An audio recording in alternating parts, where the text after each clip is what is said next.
لا حول ولا قوة إلا بالله العلي العظيم. حسبنا الله ونعم الوكيل، نعم المولى ونعم النصير.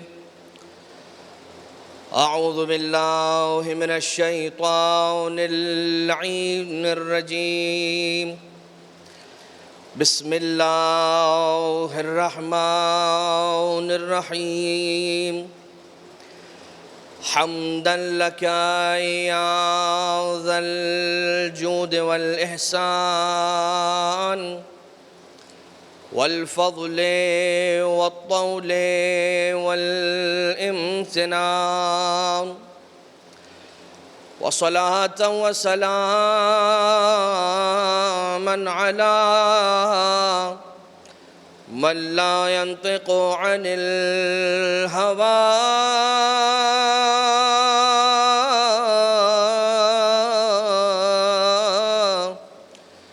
إن هو إلا وحي يوحى.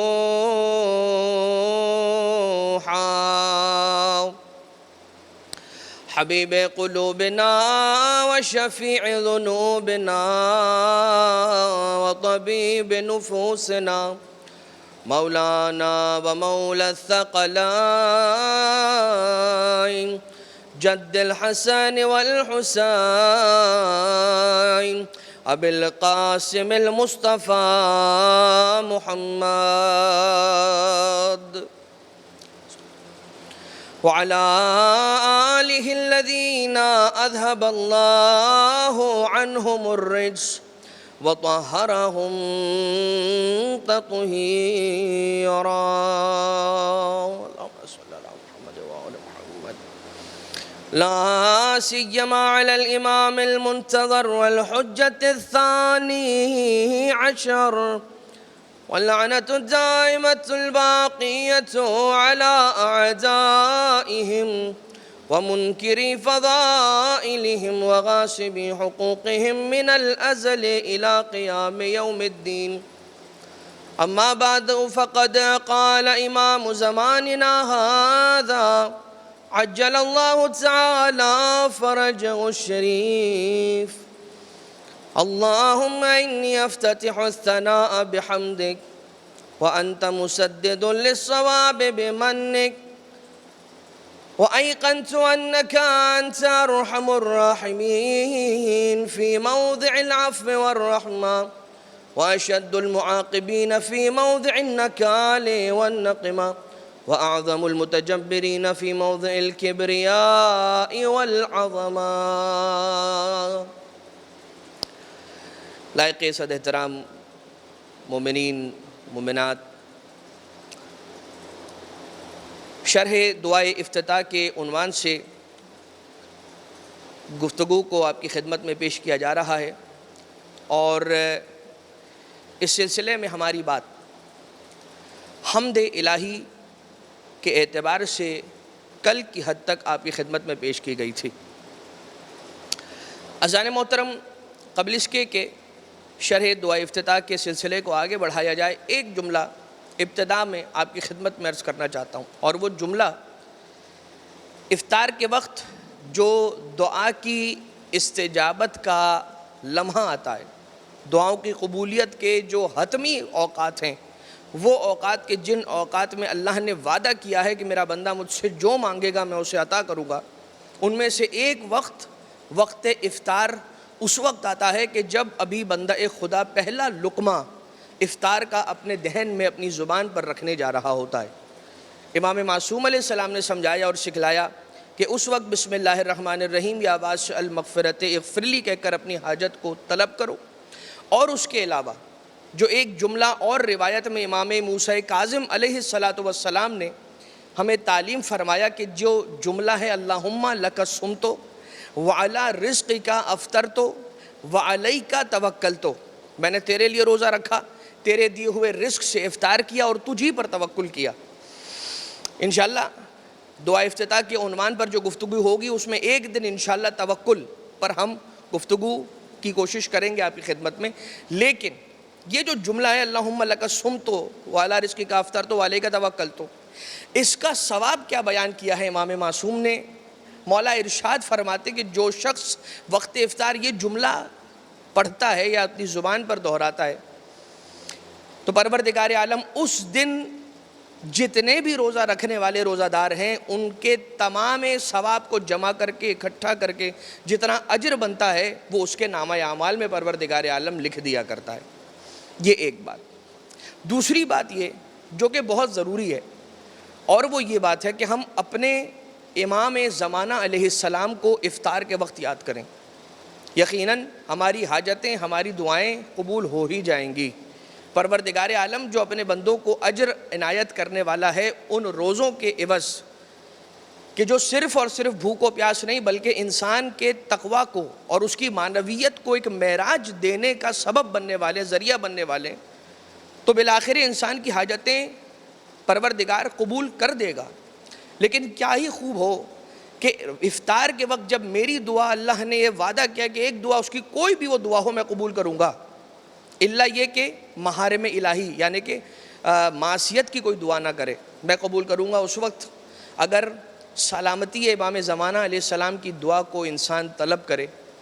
ہم وقت افطار جب جانتے ہیں کہ میری دعا قبول ہونے والی ہے اس وقت امام زمانہ علیہ السلام کو یاد کریں، اور جس وقت میری حاجت کی برابری کا وقت ہو اس وقت امام زمانہ علیہ السلام ہمیں اور آپ کو یاد کریں گے۔ لہٰذا اپنے وقت افطار پر دعائے سلامتی امام زمانہ علیہ السلام کی تلاوت کو فراموش نہ کریں۔ جب بھی موقع ملے، ضروری نہیں ہے کہ روزانہ، جس دن بھی آپ کو یاد آ جائے اور موقع ملے اس کی تلاوت ضرور کریں۔ دعائے افتتاح کا جملہ بسم اللہ الرحمن الرحیم کے بعد، کیونکہ علماء کرام نے یہ بھی بیان کیا کہ بسم اللہ الرحمن الرحیم بھی اس دعا کے اجزاء میں سے ایک جز ہے، یعنی کہ پہلا جملہ جو اس دعا کا ہے وہ بسم اللہ الرحمن الرحیم، اور اس کے بعد پھر ہے اللہم انی افتتح الثناء بحمدک، کہ اے خدا میں تیری حمد کا آغاز، تیری ثنا کا آغاز تیری حمد کے ذریعے سے کرتا ہوں۔ ثنا کسی کی بھی تعریف کرنا کہ جس کا دائرہ بڑا ہے اور حمد کا دائرہ چھوٹا ہے، ٹھیک ہے؟ ہر حمد ثنا ہے مگر ہر ثنا حمد نہیں ہوتی، اس لیے کہ وہ تعریف کہ جو صرف اللہ کو سجتی ہے اس تعریف کو حمد کہا جاتا ہے۔ اچھا، اب آپ یہاں پر میں دو جملے، ایک مولا کائنات علیہ السلام کی مناجات سے حمد کا پیش کرنا چاہتا ہوں اور ایک امام سید سجاد علیہ السلام کی دعا سے مختصر پیش کر کے پھر ہم اگلے جملے کی طرف اور آگے دعا کی جانب بڑھ جائیں گے۔ مولا کائنات علیہ السلام اپنی ایک مناجات کے اندر ارشاد فرماتے ہیں، حمد ہے اس خدا کی کہ جو محتاج نہیں ہے میرا کسی بھی شے میں، کسی فعل میں، کسی ذکر میں، وہ میرا محتاج نہیں ہے مگر پھر بھی مجھ سے دوستی کرتا ہے اور پھر بھی میرے قریب آنا چاہتا ہے۔ کتنی زبردست مثال امام مولا کائنات علیہ السلام پیش کر رہے ہیں اپنی مناجات کے اندر اس جملے کے ذریعے سے کہ اسے میری ضرورت نہیں ہے، وہ مجھ سے بے نیاز ہے، وہ مستغنی ہے، پھر بھی وہ میرے قریب آنے کی کوشش کرتا ہے یا مجھے خود سے قریب کرنے کی کوشش کرتا ہے۔ دنیا کا نظام تو ہم دیکھتے ہی ہیں کہ یہ دنیا اسباب کی ایک دنیا ہے، اللہ نے بھی اسباب کی دنیا سجائی ہوئی ہے، اس کے اندر کوئی عیب کی بات نہیں ہے کہ اگر مجھے اپنے کسی مشکل مسئلے کا حل چاہیے تو اس کے لیے میں بیسٹ پاسبل ریسورسز کو جب تلاش کرنے کے لیے نکلتا ہوں تو ان افراد تک بھی میں رسائی کرتا ہوں اور ان افراد کو بھی میں کانٹیکٹ کرنے کی کوشش کرتا ہوں کہ جو پاسبلی میری مشکل کو حل کر سکتے ہیں، اس کے اندر کوئی اعتراض کی بات نہیں ہے۔ لیکن جب ہمیں کسی کی ضرورت ہوتی ہے تو ہمیں فوراً وہ دوست یاد آ جاتا ہے اور ہم رابطہ کرتے ہیں تو کبھی کبھار یہ جملہ بھی آتا ہے، السلام علیکم، وعلیکم السلام، کیا حال ہے؟ ضرور آپ کو کوئی کام پڑا ہوگا جب بھی آپ کو آج میری یاد آ گئی، ورنہ آپ کہاں ہمیں یاد کرتے ہیں۔ تو یہ دنیا اس طرح سے ہے اور اس کے اندر کوئی عیب بھی نہیں ہے۔ ایک دوسرے کو، دوست کی کیا بات ہوتی ہے، وہ ایک دوسرے کو سمجھتے ہیں، اچھا، اور ایک دوسرے کو فیسیلیٹیٹ کرتے ہیں۔ یہاں پہ پروردگار عالم کے لیے مولا کائنات علیہ السلام مناجات میں کہتے ہیں کہ اسے میری ضرورت نہیں ہے مگر پھر بھی وہ میرے قریب رہنا چاہتا ہے اور مجھے اپنے سے قریب کرنا چاہتا ہے اور مجھ سے دوستی رکھنا چاہتا ہے۔ اور یہ کیا ہے؟ شب جمعہ کے اندر اپنا دسترخوان کرم اللہ بچھاتا ہے، روایت بیان کرتی ہے چوتھے آسمان تک فرشتوں کا آنا، اور آنے کے بعد وہ آسمان کی جو زمین سے قریب ترین آسمان ہے وہاں پر آ کر صدائیں دینا، ہے کوئی مریض کہ جو شفا کا طالب ہو اسے شفا دے دی جائے، ہے کوئی سوال کرنے والا جو علم چاہتا ہو اسے علم عطا کر دیا جائے، ہے کوئی ایسا کہ جو رزق کا خواہاں ہو اسے ہم رزق عطا کر دیں۔ تو یہاں سے پروردگار عالم اپنے بندے کو اپنی جانب بلاتا ہے، ٹھیک ہے۔ اور دوسرا جملہ جو چوتھے امام علیہ السلام کی دعاؤں میں سے ایک دعا کا، غالباً دعائے ابو حمزہ صومالی۔ ابو حمزہ صومالی کون ہے؟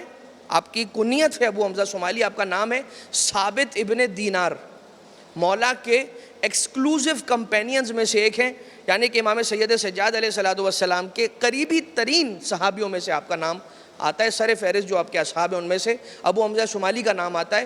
ابو حمزہ صومالی نے مولا سید سجاد علیہ السلام کے ساتھ اس وقت بھی قبر امیر المومنین علیہ السلام کی زیارت کا سفر اختیار کیا کہ جب قبر امیر المومنین علیہ السلام عام انسانوں کی نگاہوں سے پوشیدہ تھی، اور صرف مولا سید سجاد علیہ السلام اور خاص اصحاب زیارت امیر المومنین علیہ السلام کے لیے قبر مولا کائنات علیہ السلام پر جایا کرتے تھے۔ خیر، اس دعا کے اندر مولا ارشاد فرماتے ہیں کہ حمد ہے اس خدا کی کہ جو مجھے ایسے عطا کرتا ہے کہ جیسے میں نے اس کی معصیت کی ہی نہ ہو۔ یعنی کہ ایک تو وہ لیول ہے کہ میری معصیت پر مجھے معاف کر دینا، ٹھیک ہے میں نے تمہیں معاف کیا اور اس وقت میرے سامنے سے چلے جاؤ اور دوبارہ کبھی مجھے اپنی شکل نہ دکھانا۔ یہاں پر رب ذوالجلال کا یہ عالم نہیں ہے، معاف تو کرتا ہی کرتا ہے، اس کے بعد اپنی عطا کا سلسلہ بھی نہیں روکتا ہے، جانتا ہے کہ اگلے لمحے جب انسان کو کسی شے کی ضرورت پڑتی ہے پھر سے پروردگار عالم اس کا ہاتھ تھام لیتا ہے۔ یعنی کہ اگر اس کو میں اس کا نچوڑ آپ کی خدمت میں پیش کرنے کی کوشش کروں تو وہ جملہ یہ ہوگا کہ پروردگار عالم نے اپنی رحمت سے کبھی بھی اپنے بندوں کو نا امید نہیں کیا ہے۔ یہی وجہ ہے کہ اللہ کی رحمت سے نا امید ہو جانا یہ خود ایک گناہ ہے، اور گناہ صرف عام گناہ نہیں ہے بلکہ گناہان کبیرہ میں سے جو سب سے بڑے گناہ ہیں ان میں سے ایک ہے اللہ کی رحمت سے نا امید ہو جانا کہ جو اتنا رحیم ہے، جو اتنا کرم کرنے والا ہے، جو اتنا رحم کرنے والا اللہ ہے، تم اس سے نا امید ہو گئے۔ تم اس کے کرم سے، تمہارا گناہ کتنا بڑا ہوگا، تمہاری خطا کتنی بڑی ہوگی، تم کیا سوچ سکتے ہو کہ تمہاری خطا اور تمہارا گناہ کتنا بڑا ہوگا؟ جتنا بڑا تم اپنے گناہ کو تصور کر سکتے ہو اس سے کئی گنا بڑا، اس سے کئی گنا بڑی پروردگار عالم کی رحمت اور اس کی معافی ہے۔ جیسا کہ تعقیبات نماز میں پڑھتے ہیں اللہم علم اکن اہلا ان ابلغ رحمتک فرحمتک اہل ان تبلغنی وتسانی۔ اے خدا اگر چاہے although میں تیری رحمت کو حاصل کرنے کا اہل نہیں ہوں، لیکن تیری رحمت اس بات کی اہل ہے کہ وہ مجھ تک پہنچ جائے گی، ٹھیک ہے۔ تو یہ ایک جملہ حمد کے اعتبار سے، دو جملے آپ کی خدمت میں عرض ہو گئے۔ اب آگے اسی حمد کے کنٹینیویشن اور اسی اللہ کی رحمت اور کرم کا جو کنٹینیویشن ہے اس کو امام علیہ السلام بیان فرما رہے ہیں، چاہے قرآن کریم ہو یعنی کہ قرآن ناطق، قرآن صامت، اور چاہے قرآن صامت کا بیان ہو، قرآن ناطق کا بیان ہو یعنی کہ امام معصوم، یہ دونوں ہی بیان آپ نہج البلاغہ کو دیکھیے، آپ صحیفہ سجادیہ کو دیکھیے، آپ ائمہ طاہرین کی تعلیم کردہ زیارتوں کو، دعاؤں کو دیکھیے، ایک جانب یہ ہو گیا، اور ایک جانب آپ اللہ کے کلام یعنی کہ قرآن کریم کی آیتوں کو دیکھ لیجئے، آپ کو دونوں ہی جانب جو الفاظ، آیات ہیں، جملے ہیں، وہ ایک دوسرے سے کوریلیٹڈ نظر آئیں گے، ان میں بے ربطی نہیں ہے، یہ آپس میں مربوط ہوتے ہیں۔ خیر وَأَنْتَ مُسَدِّدٌ لِلصَّوَابِ بِمَنِّكَ، اور اے خدا تو ہی وہ تھا کہ جس نے مجھے سیدھی راہ دکھائی، ورنہ میں تو گمراہی کی وادیوں میں بھٹکنے والا تھا اور نہیں معلوم میں بھٹکتا بھٹکتا کہاں نکل جاتا۔ میں تو اے خدا بھٹک چکا تھا، پتہ نہیں کوئی آیا، اور ایسا کتنی مرتبہ ہوتا ہے کہ ہم کسی ایسی ڈائریکشن کے اندر چلنا شروع کر دیتے ہیں کہ جس کا اینڈ اللہ تعالیٰ کی بارگاہ سے نکل جانا ہوتا ہے، نہیں معلوم اس ڈائریکشن پر چل پڑنے سے پہلے کوئی ایسا آ جاتا ہے کہ جس سے جب ہم گفتگو اپنے دوستوں میں سے جو ہمارے احباب ہوتے ہیں جن سے ہماری ملاقات روزانہ ہوتی ہے، ان میں سے کوئی ایک آ جاتا ہے، اس سے رینڈم بات ہونا شروع ہو جاتی ہے، اور وہ باتوں میں اس کی زبان سے کوئی ایک ایسا جملہ نکل آتا ہے کہ جو میرے ذہن کے اندر موجود بڑے بڑے سوالوں کا جواب بن جاتا ہے۔ کبھی ایسا ہو جاتا ہے کہ کوئی ایک جملہ ایسا میرا دوست آ کر کہہ دیتا ہے، اسے میری حالت معلوم نہیں ہے، اس کو میرے ذہن کی کنڈیشن کا پتہ نہیں ہے کہ میں کہاں بھٹکنے والا ہوں اور میں کیا سوچ رہا ہوں اور میرا کیا نقصان روحانی اسپریچولی ہونے والا ہے، لیکن بس وہ ایک ایسا جملہ کہہ دیتا ہے دوست کہ اس کا جملہ سن کر میں طے کر لیتا ہوں کہ جو میں سوچ رہا تھا وہ غلط، اور جو اس کی زبان سے جاری ہوا وہ صحیح، اور جو میں سوچ رہا تھا مجھے وہ نہیں کرنا، جو اس نے کہہ دیا ہے میرے لیے مجھے لگتا ہے کہ یہی صحیح ہے۔ تو آپ یہ سمجھ لیں کہ یہ اس نے نہیں کہا ہے، اللہ نے اس کی زبان سے کہلوایا ہے اور آپ کی ہدایت فرمائی ہے۔ تو جا کر پروردگار عالم کا شکر ادا کرنا نہ بھولیے گا، اور یہ جملہ یاد کیجئے گا۔ مولا امام زمانہ علیہ السلام دعا افتتاح میں فرماتے ہیں وَأَنْتَ مُسَدِّدٌ لِلصَّوَابِ بِمَنِّكَ۔ ثواب کسے کہتے ہیں؟ سچائی کو، سیدھے راستے کو ثواب کہا جاتا ہے، حقیقت کو ثواب کہا جاتا ہے۔ پروردگار، میں جس چیز کو حقیقت سمجھتا تھا دراصل وہ حقیقت نہیں تھی، مجھے تو رہنمائی اور رہبری اور ہدایت تو نے عطا کی ہے، میں تو گمراہی کی وادیوں کی طرف جا رہا تھا۔ بِمَنِّكَ، تو نے اپنے فضل سے، تو نے اپنی رحمت سے، تو نے اپنے کرم سے مجھے ٹھیک راستے پر لگا دیا۔ وَأَيْقَنْتُ، اور مجھے اس بات کا یقین ہے، یعنی اگر کسی کو یقین نہیں ہے نا تو اس جملے کو بار بار پڑھے اور اس جملے کی برکت سے پروردگار عالم سے دعا کرے کہ اے خدا مجھے یقین کی دولت نصیب فرما۔ یقین ایک ایسی بڑی دولت ہے کہ عزیزو یاد رکھیے گا یہ ہر کسی کو نصیب نہیں ہوتی۔ کچھ ایسے ہوتے ہیں کہ جو ہوا کے دوش پر اڑنے والے ہوتے ہیں، ہوا کا اس طرف سے رخ ہوتا ہے تو اگر ہوا یہاں لے جاتی ہے تو اڑ کر وہاں اڑنے لگتے ہیں، اور اگر ہوا اس طرف سے چلتی ہے تو اڑ کر وہاں اڑنے لگتے ہیں۔ یہ ثابت قدمی نہیں ہوئی، ایمان پر ثابت قدمی انسان کو یقین کے ذریعے سے ملتی ہے۔ مولا کیا ارشاد فرماتے ہیں وَأَيْقَنْتُ أَنَّكَ أَنْتَ أَرْحَمُ الراحمین، میں یقین کرتا ہوں اور مجھے یقین ہے کہ أَنَّكَ، تو، أَنْتَ، تو أَرْحَمُ الراحمین ہے۔ میں ہاتھ جوڑ کر کہوں گا مولا آپ نے أَنَّكَ تو کہہ دیا تھا، اور أَنَّكَ کا مطلب کیا ہے؟ یقیناً تو، انتا کا مطلب ہے تو جب آپ یہ کہہ چکے تھے کہ مجھے یقین ہے کہ تو ہی ارحم الراحمین ہے، تو پھر انتا دوبارہ سے تکرار کرنے کی کیا ضرورت ہے؟ مولا ارشاد فرمائیں گے تکرار تاکید پر دلالت کرتی ہے، تاکید کو سمجھاتی ہے، کسی چیز کو ایمفسائز کرنے کے لیے اسے ریپیٹ کیا جاتا ہے۔ مولا کیا فرما رہے ہیں؟ میں نے کہا تو صحیح ایقنتو، اب میرے جملے کے اندر دو بار انتا کے ذریعے سے بتا رہا ہوں کہ یقیناً رحم کرنے والی ذات تو وہی ہے۔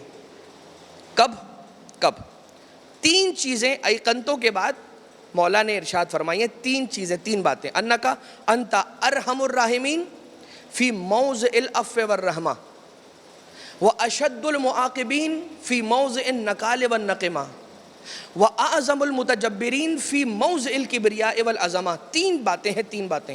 ایک بات کہ جب رحم کرنے کی باری ہوتی ہے تو تجھ سے بڑا رحیم کسی کو نہیں پایا، اور جب عذاب کرنے کی باری ہوتی ہے تو تجھ سے بڑا عقاب کرنے والا میں نے کسی کو نہیں پایا۔ شدید العقاب، اشد المعاقبین تو ہی ہے۔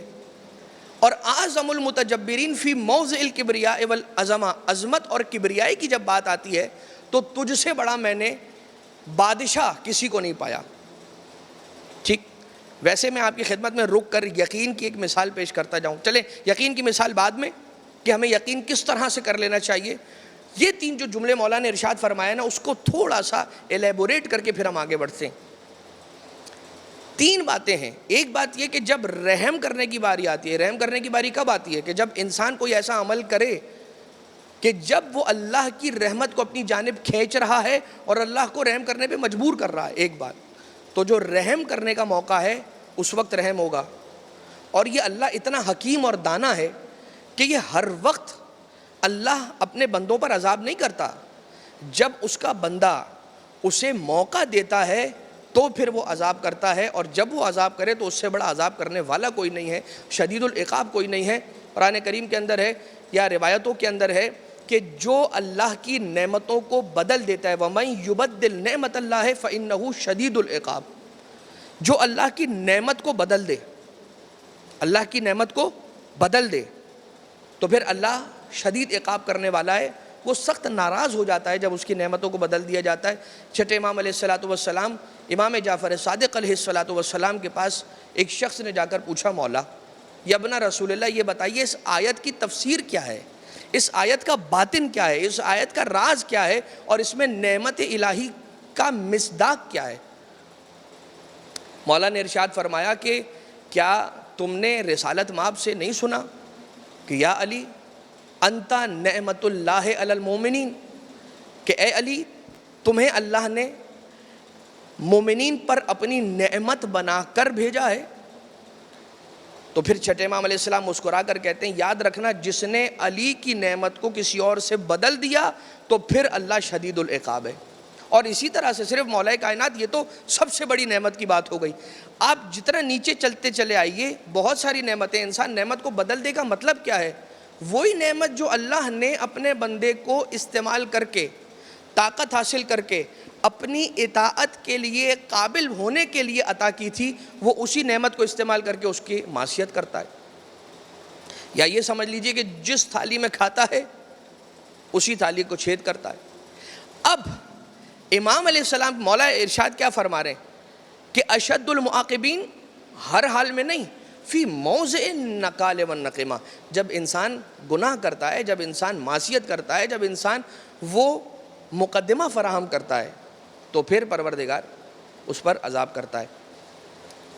رحمہ، نقمہ اور اعظم المتجبرین، اے خدا میں نے جب عظمت اور کبریائی کی بات کرنا شروع کی تو مجھے تجھ سے بڑا بادشاہ نہیں نظر آیا، لیکن with this fact، اس بات کے باوجود کہ تو سب سے بڑا بادشاہ ہے، مجھے تجھ میں بادشاہوں جیسا ظلم بھی نظر نہیں آیا۔ میں دنیا کی کسی بڑی پرسنالٹی کے پاس جب ملنے کے لیے جانا چاہتا ہوں، مجھے کئی دنوں پہلے سے اپوائنٹمنٹ لینا پڑتا ہے، میں وقت طے کرتا ہوں، جب وقت طے ہو جاتا ہے تو کتنی دیر ملاقات کر پاؤں گا اس کا وقت بھی طے ہوتا ہے، اس سے 1 منٹ کم 1 منٹ زیادہ ملاقات نہیں کر پاتا۔ مگر اے خدا تیرا دروازہ ایسا دروازہ ہے جو کبھی بند ہی نہیں ہوتا۔ میں عام بادشاہ کو اگر کسی غلط وقت پر فون کر دوں اور اس سے رابطہ کر دوں تو مجھے یہ کمنٹ سننے کو ملتا ہے کہ یہ کتنا آڈ وقت تھا مجھے فون کرنے کا، یا یہ کتنا آڈ وقت تھا مجھ سے رابطہ کرنے کا۔ مگر اے خدا تیرے پاس تو کوئی وقت آڈ وقت ہے ہی نہیں، رات کی سحر کا وقت ہو یا دن میں سورج کی تمازت کا وقت ہو، جب سائل سوال کرنے والا تیری بارگاہ میں آنا چاہتا ہے تیرا دروازہ کھلا ہے۔ مولا سید سجاد علیہ السلام فرماتے ہیں، غلقت الملوک ابوابہا وقامت علیہا حراسہا وحجابہا وخلا کل حبیب بحبیبہ وبابک مفتوح للسائلین۔ اے دنیا کے بادشاہ جتنے ہیں انہوں نے اپنے دروازوں کو بند کر دیا ہے، صرف دروازہ بند کر کے چلے نہیں گئے ہیں بلکہ ان پر پہرے دار لا کر کھڑے کر دیے گئے ہیں۔ دنیا کے جتنے دوست احباب آپس میں ملتے ہیں میٹنگز کرنے کے لیے، بیٹھک لگانے کے لیے، کچہری کرنے کے لیے، رات اتنی گہری ہو چکی ہے کہ یہ سب اب اپنے اپنے گھروں کو واپس جا چکے ہیں، اب سناٹا بہت طاری ہو گیا ہے، اور خلا کل حبیب بحبیبہ، ہر دوست اپنے دور سے جدا ہو گیا ہے۔ وبابک مفتوح للسائلین، لیکن اے خدا تیرا دروازہ ابھی بھی کھلا ہے، اگر کوئی سوال کرنے والا آتا ہے تو تیرا دروازہ اسے کھلا ہی ملتا ہے، کبھی بند نہیں ملتا، اسے دھتکارا نہیں جاتا۔ اے خدا تو کتنا کریم ہے، اس کھلے ہوئے دروازے کے باوجود بھی اتنا بڑا کریم عظیم دروازہ اگر میرے پاس ہے، اور اس کے باوجود اگر میں اس دروازے پر آ کر کرم کی بھیک نہ مانگوں تو اے خدا مجھ سے بڑا شقی اور مجھ سے بڑا بد توفیق کون ہوگا؟ لہٰذا اے خدا مجھے یہ توفیق دے کہ میں، اگر انسان ہوں غلطی ہو سکتی ہے، کبھی میں گناہوں کی رو میں بہہ بھی جاؤں تو پھر بالآخر مجھے یہ یاد رہے کہ تیرا دروازہ تو ہمیشہ کھلا ہے، میں تیرے دروازے پر تو کبھی بھی پلٹ کر آ سکتا ہوں، لہٰذا مجھے اپنے در پر پلٹنے کی توفیق عنایت فرما۔ اس کو اگر میں امام کی تعلیم کردہ دعا کی ٹرمینالوجی میں کہوں تو اسے کہا جاتا ہے اتوب الی اللہ. وہ جو ہم پڑھنے والے ہیں شب قدر کی دعاؤں میں اعمال میں اتوب الی اللہ، اتوب الی اللہ. اتوب الی اللہ مینز واٹ اتوب الی اللہ؟ اتوب الی اللہ میں واپس آتا ہوں اللہ کی طرف، میں واپس آتا ہوں اللہ کی طرف، میں واپس آتا ہوں اللہ کی طرف. کہاں سے واپس آتا ہوں؟ وہ انسان یہاں پر سوچتا چلا جائے اور اس کے بعد اس سے وعدہ کرتا چلا جائے کہ مجھ سے بھول ہو گئی اب نہ ہوگی، بھول ہو گئی اب نہ ہوگی، بھول ہو گئی اب نہ ہوگی. وَأَيْقَنْتُ أَنَّكَ أَرْحَمُ الراحمين في موضع العفو والرحمة وأشد المعاقبين في موضع النكال والنقمة وأعظم المتجبرين في موضع الكبرياء والعظمة.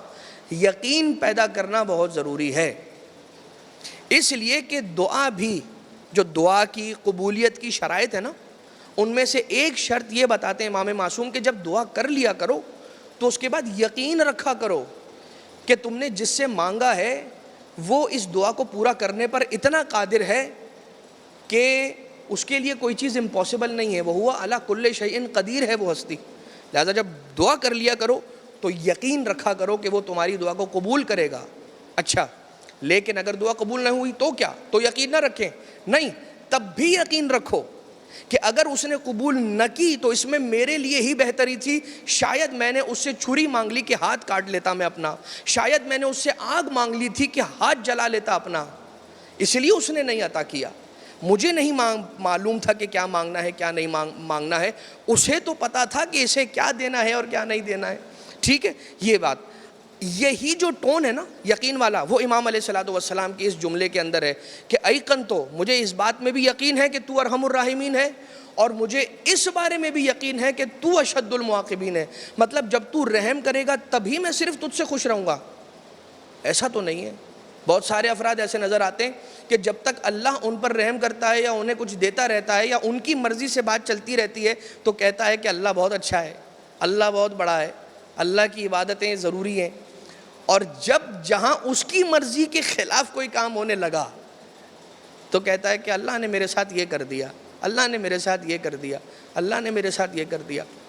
لہٰذا یقین مجھے اس پر بھی ہونا چاہیے، یقین مجھے اس پر بھی ہونا چاہیے کہ دونوں ہی اس خدا حکیم کے اعمال ہیں کہ جو سب سے زیادہ حکیم و دانا ہے. وَأَشَدُّ الْمُعَاقِبِينَ وَأَعْظَمُ الْمُتَجَبِّرِينَ اللہم اذنت لی فی دعائک. اچھا اب جب یہ تینوں باتیں ہیں تو پھر میں کیوں آیا ہوں؟ جب یہ تینوں باتیں ہیں تو پھر میں کہاں آیا ہوں، کیوں آیا ہوں؟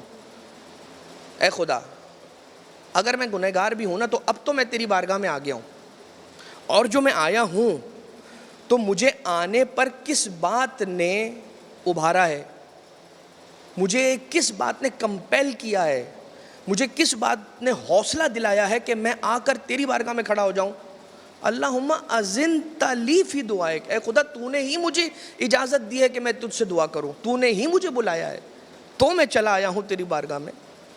فی دعائک و مسئلتک، اور تجھ سے سوال کرنے کا جو حوصلہ اور اس کی جو جرت ہے وہ تو نے مجھے عطا کی ہے. تو کیا کریں جب میں آ گیا ہوں اور تجھ سے مانگ رہا ہوں؟ فسمع، سن لے میری، اے سب سے زیادہ سننے والے. کیا دعا کو؟ نہیں، یہ آداب کے خلاف بات ہے. آداب یہ ہے کہ جب اس کی بارگاہ میں پہنچ جاؤ تو کیا کرو؟ مولا نے کیا کیا ہے؟ اللہم انی افتتح الثناء بحمدک، میں تیری حمد سے اپنی بات کا آغاز کرتا ہوں. آتے ساتھ ہی دعا مجھے یہ چاہیے، مجھے یہ چاہیے، مجھے یہ چاہیے، وہ بھی قبول ہوگا. لیکن اس کی شان یہ ہے کہ جب اس کی بارگاہ میں آ کے کھڑے ہو جاؤ تو ایک چھوٹے سے پروٹوکول کو اس کے احترام کے ایسے ادا کرو کہ پہلے اس کی حمد و ثنا کو بجا لاؤ. اور ہم نے کل عرض کیا کہ الحمدللہ کما ہوا اہلو، اس سے بہتر اللہ کی حمد کرنے کے لیے اور کوئی جملہ امام معصوم نے تعلیم نہیں فرمایا. دی بیسٹ سینٹینس اور جملہ فار حمد الہی از الحمدللہ کما ہوا اہلو. تو یہاں پر مولا کیا سکھا رہے ہیں کہ جب آ کر کھڑے ہو گئے اور اسے کچھ سنانا چاہتے ہو تو پہلے اسے اپنی دعا نہ سناؤ، پہلے اسے اس کی حمد سناؤ اور یہ کہو فسمع یا سمیع مدحتی، تو سن لے میری زبان سے اے سننے والے اپنی حمد کو. وَأَجِبْ یا رحیم و دعوتی، اور قبول کر لے اے رحم کرنے والے میری دعا کو. وَأَقِلْ یا غفور و عسرتی، اور معاف کر دے اے غفران اور غفار اور معاف کرنے والے میری لغزشوں کو اور خطاؤں کو، کہ میں کمزور ہوں. دنیا کی گرمی مجھ سے برداشت نہیں ہوتی، جہنم کی گرمی اور آگ کو کیسے برداشت کروں گا؟ یہ ہڈیاں اتنی نرم ہیں اور اتنی کمزور ہیں کہ ذرا زور سے چوٹ لگ جائے تو ٹوٹ کر دو ٹکڑے ہو جاتی ہے۔ تو اے خدا، داروغہ جہنم جب ضرب لگائے گا تو میں کیسے برداشت کروں گا؟ تو اے خدا مجھے یقین ہے کہ تجھ سے جس نے اپنی امید کو جوڑا ہوگا تو کبھی اسے خالی نہیں پلٹائے گا اور اسے اپنی ذات سے دور نہیں کرے گا۔ عزیزان محترم، حمد امام زمانہ علیہ الصلوۃ والسلام نے 18 سٹینزاز ہیں حمد کے، لیکن انہی 18 سٹینزاز کے اندر حمد کے ساتھ ساتھ اللہ کی نعمتوں کا بھی ذکر ہے، وہ انشاءاللہ آگے آنے والے دنوں میں پیش کیا جاتا رہے گا۔ لیکن عزیزو، ایک ایسا زخمی بھی ہے کہ جو گرم ریت پر اپنی زخمی جبین رکھ کر اللہ کی حمد کر رہا ہے۔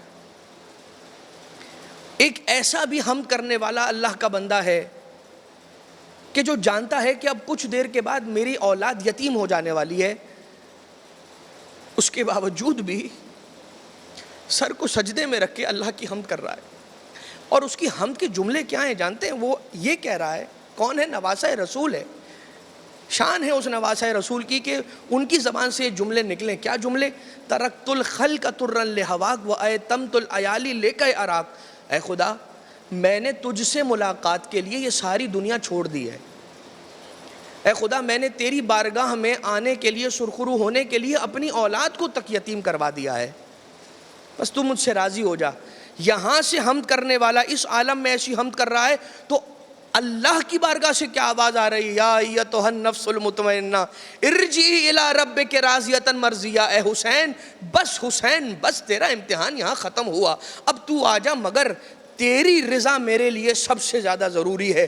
پہلے تو راضی ہو جانا اور میں تو تجھ سے راضی ہی ہوں، اور اب اس بارگاہ میں آ جا، سرخرو ہو جا کہ یہاں حوض کوثر کے کنارے علی ابن ابی طالب منتظر ہیں، نانا رسول خدا منتظر ہیں، نانی فاطمہ، دادی فاطمہ زہرا منتظر ہیں۔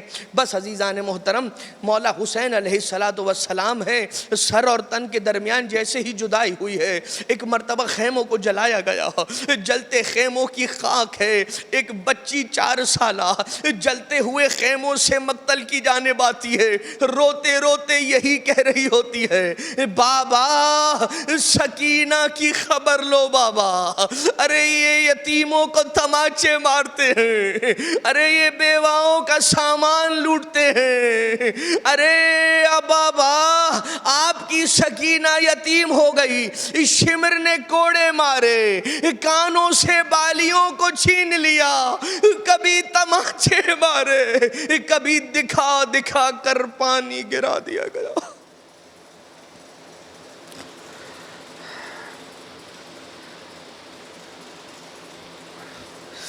الا ولعنۃ اللہ علی القوم الظالمین وسیعلم الذین ظلموا آل محمد ای منقلب ینقلبون۔ پروردگارہ، ہماری اس توسل کو، ہماری اس عبادت کو اپنی بارگاہ سے مقبول و منظور فرما۔ پروردگارہ، تجھے واسطہ محمد و آل محمد کا دلوں میں نور قرآن کو امام زمانہ کے صدقے میں راسخ فرما۔ پروردگارہ، تجھے واسطہ ہم سب کو تلاوت قرآن کریم کی توفیق عنایت فرما۔ پروردگارہ، جیسا تو ہمیں دیکھنا چاہتا ہے ویسا بننے کی ہم سب کو توفیق عنایت فرما۔ اے خدا، گناہان کبیرہ و صغیرہ سے درگزر فرما، اپنی ذات سے پر امید رہنے کی توفیق عنایت فرما۔ امام زمانہ علیہ السلام کو ہم سب سے راضی و خوشنود فرما۔ امام کے صدقے میں مومنین کی پریشانیوں کو حل فرما۔ امام کے صدقے میں اے خدا اس وبائی امراض سے تمام کو محفوظ فرما۔ امام کے صدقے میں جتنے مریض الاحوال ہیں تمام کو شفائے کلی عنایت فرما۔ ہمیں امام کے اعوان و انصار میں شمار فرما، اور اپنے گھروں کے ماحول کو امام کی تعلیمات کے مطابق ڈھالنے کی ہم سب کو توفیق عنایت فرما۔ ایک سورہ فاتحہ کی تلاوت کی گزارش ہے۔ مرحوم حسین محمد علی مولو اور ان کے خاندان کے تمام مرحومین، مرحومہ خیر النساء رحمۃ اللہ ماؤ جی اور ان کے خاندان کے تمام مرحومین، مرحومہ کلثوم بھائی عبداللہ سوم جی، مرحوم اکبر فاضل دھیرانی، مرحوم قاسم علی محمد علی دینا، مرحومہ فاطمہ بائی جمعہ لاڈک، مرحوم منیر احمد شریف، مرحومہ معصومہ بائی علی محمد وسرام، مرحومہ ممتاز بانو برکت علی ڈایانی، مرحوم حیدر علی عبدالحسین ماؤ جی، مرحومہ زینب بائی رجب علی خاکو، مرحوم رجب علی حسن علی راجانی اور ان کے خاندان کے تمام مرحومین، مرحومہ زہرا بانو ولی محمد اور ان کے خاندان کے تمام مرحومین، مرحومہ فاطمہ بانو ولی محمد اور ان کے خاندان کے تمام مرحومین، مرحوم رمضان علی ولی محمد اور ان کے خاندان کے تمام مرحومین، مرحوم یوسف علی ابراہیم سابو والا اور ان کے خاندان کے تمام مرحومین، مرحوم ساجد حسن محمد رضا راجانی، بانیان مجلس کے تمام مرحومین، کل مرحومین مومنین اور مرحومات مومنات، شہدائے ملت جعفریہ، مراج اعظام اور خاص طور سے وہ مرحومین مومنین، مرحومات مومنات جن پر کوئی فاتحہ پڑھنے والا نہ رہا، رحم اللہ من قرأ الفاتحہ۔ بسم اللہ الرحمن الرحیم، الحمدللہ رب العالمین، الرحمن الرحیم، مالک یوم الدین، ایاک نعبد و ایاک نستعین، اہدنا الصراط المستقیم، صراط الذین انعمت علیہم غیر المغضوب علیہم ولا الضالین۔ اللهم اغفر للمؤمنين والمؤمنات والمسلمين والمسلمات الأحياء منهم والأموات، تابع بيننا وبينهم بالخيرات إنك مجيب الدعوات إنك على كل شيء قدير برحمتك يا أرحم الراحمين.